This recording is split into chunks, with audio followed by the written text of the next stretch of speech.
नमस्कार, मैं हूं इंद्रमोहन। रिया की डी कंपनी पर अब शिकंजा बढ़ता जा रहा है। दरअसल ये डी कंपनी ड्रग्स की वो कंपनी है जिसमें रिया ने नारकोटिक्स डिपार्टमेंट के सामने जो 25 नाम लिए हैं उसमें 2 नामों की सबसे ज्यादा चर्चा हो रही है। ये 2 नाम हैं सारा अली खान और रकुल प्रीत का। तो क्या सारा अली खान और रकुल प्रीत के लिए मुश्किलें बढ़ने वाली हैं? क्योंकि रिया से जुड़े हुए जो 25 नामों की एनसीबी के पास लिस्ट है उसमें यह कहा जा रहा है कि अब उनसे भी पूछताछ की जाएगी, उन्हें भी सम्मन भेजा जाएगा। वहीं दूसरी ओर मुंबई से लेकर गोवा तक अब जो ड्रग्स पैडलर हैं उन पर छापेमारी शुरू हो गई है, उनको गिरफ्त में लेने की कोशिश एनसीबी ने शुरू कर दी है।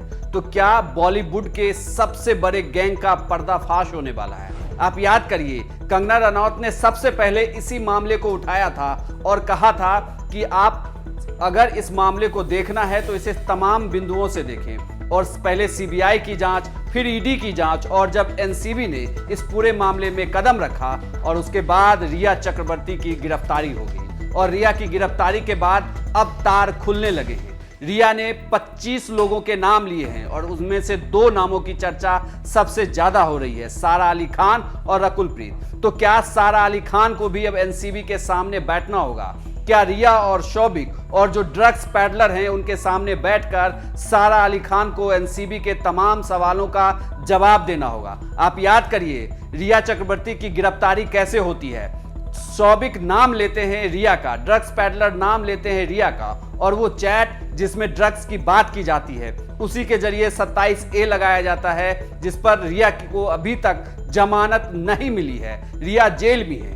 और ऐसे में अगर अब ड्रग्स पैडलर सारा अली खान या रकुल प्रीत का नाम ले लेते हैं और ये कह देते हैं कि हाँ, इन्होंने कभी मुझसे ड्रग्स खरीदा था, यही ड्रग्स मेरे जरिए लेते थे, तो ऐसे में उनका भी जेल जाना तय मानिए। ऐसे में अब रिया ने जो नाम लिए हैं, इन तमाम नामों को अब सलाखों के पीछे जाना होगा।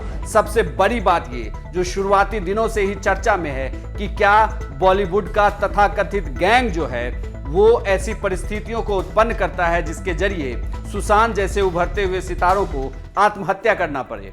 क्या ये गैंग ड्रग्स की ऐसी खेप पहुंचाए हुए है जिसके जरिए लोगों के सोचने समझने की शक्ति को ये सीमित कर देते हैं? इन तमाम सवालों पर अब एनसीबी जांच में लगी हुई है और साथ ही एनसीबी इन 25 नामों को भी खंगाल रही है जिनका नाम रिया ने अपनी जांच में लिया है। तो अब बस इंतजार करिए जब कुछ बड़े नाम सामने आएंगे, कुछ बड़े पैडलर्स भी सामने आएंगे और बॉलीवुड के इस डी गैंग का पर्दाफाश हो जाएगा।